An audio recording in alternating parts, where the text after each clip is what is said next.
desisyon niya. Eh, mainit ang panahon. Sabi niya, Lord, bigyan mo naman ako ng sign. Mainit ang panahon eh. Pag umulan, mamaya, ibig sabihin, tama yung binabala kong gawin. Sabi, umulan nga. Ang init-init, umulan nga. O, ginawa na. Kasi nakita na Diyos yung pananampalataya. Naniniwala siya eh. Pero kung hindi ka naniniwala, nagdududa ka, hindi ka bibigyan. Hindi ka bibigyan ng sign. So, ang sign para doon sa sumasampalataya, no? Yung ganun lang yun. Pero yung iba, hindi. Maraming nung araw eh. Huwag lamang iyong dinidiscourage to kayo yung sign na cutting the Bible. Kung may problema, kakatin mo yung Bible, may problema. Kasi tuturo mo. Pag nakita mo gano'n, gagawin mo.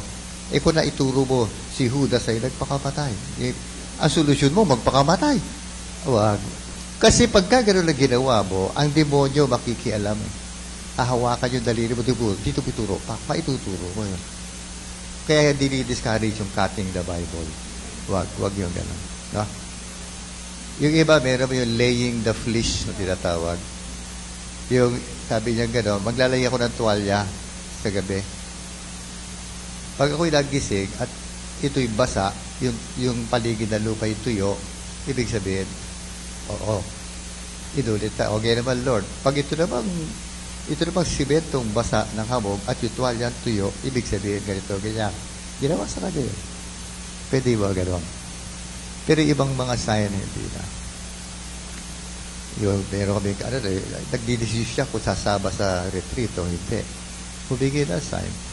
Papunta na siya, may humarang na taxi. Pagtigay niya, pangalan ng taxi, sama ka taxi. Oh, yun ang desisyon. O, sasaba ko. Di ba ganun sign, pwede yun, no? Pero hihingi ka ng sign, kaya dududa ka, talaga bang Diyos ito, nakahingi ka ng sign? Hindi ka bibigyan ng ganung sign. Hindi ka bibigyan. O, sige, ano sumunod? Libadora ng mga Pariseo at mga Saduceo. Nang tumawid sa ibayo ang mga alagad, nalimutan nilang magdala ng tinapay. Sinabi ni Jesus sa kanila, mag-ingat kayo sa libadora ng mga Pariseo at mga Saduceo. Nag-usap-usap ang mga alagad. Sabi nila, kasi wala tayong dalang tinapay. Kaya sinabi niya yun. Alam ito ni Jesus, kaya't sila'y tinanong niya, bakit inyo pinag-uusapan na kayo'y walang baong tinapay? Napakaliit ng inyong pananalig. Hindi ba kayo nauunawa? Nakauunawa? Nakalimutan na ba ninyo nang pagpira-pirasuhin ko ang 5 tinapay para sa 5,000? Ilang bakol na tinapay ang lumabis? Gayon din ang 7 tinapay para sa 40,000. Ilang malalaking bakol na tinapay ang lumabis? Ano't hindi ninyo nauunawa na hindi tungkol sa tinapay ang sinasabi ko? Mag-ingat kayo sa libadora ng mga Pariseo at mga Saduceo. At naunawaan nilang sila'y pinag-iingat niya sa turo ng Pariseo at mga Saduceo at hindi sa libadorang gamit sa tinapay. Okay, mag-ingat ka sa libadura. Ang libadura kasi, kumbaga sa tinapay, ay yung baking powder na ihalo mo sa harina, hamaga at tinapay. Pag ihalo mo ang baking powder sa harina, tapos ibinig mo, naging tinapay, maihiwalay mo pa ba yung baking powder sa harina? Hindi na. Kaya ibig sabihin, mag-ingat kayo sa mga aral ng mga Pariseo at mga eskriba. Saduceo. Ang Saduceo, yun yung mga mayayaman na influential sa Roman Empire. Siyempre, pagka mayaman, mataas ang influensya nun. At hindi rin sila naniniwala sa resurrection of the dead. Kaya sabi niya, mag-ingat kayo sa mga aral yan. Kasi once yung aral na yan napunta na dyan, mahirap nang alisin. Mahirap na. Kaya kailangan pure. Kaya sa tinapay naman natin yung ating katawan ni Kristo, matigas yun, di ba? Wala kasing baking powder yon. Unleavened bread yon. Yun ang representation ng body of Christ. Unleavened, walang bahid kahit ano. Not even original sin. Kaya sa ibang sekta, hindi ko naman sila pinipintasan. Mga protestante, meron din silang ganon. Tinapay, kung isa, pandemona yung ginagamit. may ano yun hindi unleavened yun. It cannot represent the body of Christ kasi may halo yun, hindi yung pure. Oo, may baking powder yun Ang body of Christ must be pure. Wala pinanganak siya, not even original sin, wala siya. Kaya ang representation ng body of Christ, unleavened bread. Kaya matigas yun Wala kasing harina. Walang baking powder. Kaya mag-aral ka sa mga, mag-ingat ka sa mga maling aral. Kasi ang bata, pag binigyan mo ng maling aral, hanggang sa tumanda na yan, mahirap nang maalis yan. Mahirap na. Kaya hanggat malit, turuan mo ng tama. Kasi pag lumaki, mahirap na Sa atin, ang dami matatanda dito, mahirap na baguhin. Nakalakihan na mga maling aral. No, yung mga maling ang patay, lagyan ng rosaryong putol. Bata pa siya, tinuro na naman. Mga lolo't-lola niya yun Hanggang kayo, matanda na siya, hindi na mabura. So, paglalagyan niya ng hindi putol na rosaryo, kinakabahan na. Takot na.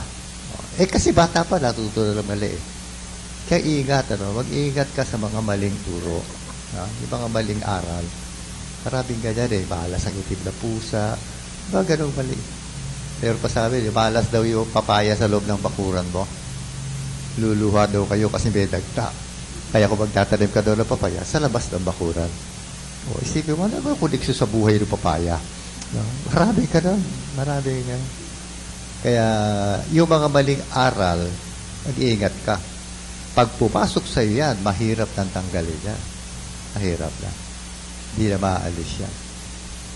Kita mo yung mga taong lumaki, simula bata siya, nagsisimba na nakabelo. Tumanda na siya, na sinabi na si Pam, pwede na huwag magbelo, nakabelo pa rin siya hanggang ngayon. Hindi niya maalis yun nakalakihan na niya Kaya may nakikita ka mga matatanda, nakabelo pa rin. Kasi nakalakihan Kaya kahit sabihin na si Ban, alis sinabi na, ayaw pa rin. Ayaw. Nakalakihan niya ang ostya sa bibig sinusubo, hindi sa kamay. Ayaw niya tanggapin sa kamay, sa bibig pa rin. Kasi nakalakihan na yun, aral na yun Kaya mahirap na baguhin. Kaya yung mga anak nyo, tinuruan nyo, tingnan nyo, bata pa, ituro mo na yung tama. Huwag ka magturo ng mali, baka kalakihan niya yun. Delikado yung ganun. Kaya, yung mga batang nadidinig sa magulang, pagkagawin sa mga, mura na ng mura. Kaya yung bata, malit ba, nagbumura na. Ayun ang nadidinig Kaya ingat tayo sa pagpapalaki, ha? Tuloy mo na yung susunod. Basahin natin ulit yan. Tapos tuloy-tuloy na. Ang pahayag ni Pedro tungkol kay Jesus. Nang dumating si Jesus sa lupain ng Cesarea ng Pilipos, tinanong niya ang kanyang mga alagad, sino raw ang anak ng tao? Ayon sa mga tao, at sumagot sila, ang sabi po ng ilan ay si Juan Bautista kayo. Sinabi naman ng iba, si Elias kayo. At may nagsabi pang si Jeremias kayo, o isa sa mga propeta. Kayo naman, ano ang sabi ninyo? Sino ako? Tinanong niya sa kanila. Sumagot si Simon Pedro, kayo po si Kristo, ang anak ng Diyos na buhay.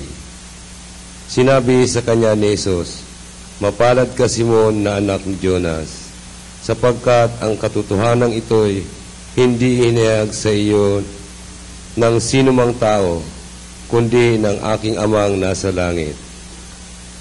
At sinabi ko naman sa iyo, ikaw ay Pedro, at sa ibabaw ng batong ito ay itatayo ko ang aking iglesia, at hindi mapapanaig sa kanya kahit ang kapangyarihan ng kamatayan. Ibibigay ko sa iyo ang mga susi ng kaharian ng langit. Ang ipagbawal mo sa lupa ay pagbabawal sa langit, at ang ipagpahintulot mo sa lupa ay pahintulot sa langit. At malapit niyang, mahigpit niyang tinagibilinan ang kanyang mga alagad na huwag sabihin kanino man na siya ang Kristo. Ito ang pagtatayo ng simbahan. Ang sabi ni Jesus, sa verse 18, ikaw Pedro, at sa batong ito, bakit ganon? Kasi ang Pedro, Peter, sa ano is Petros. Petros.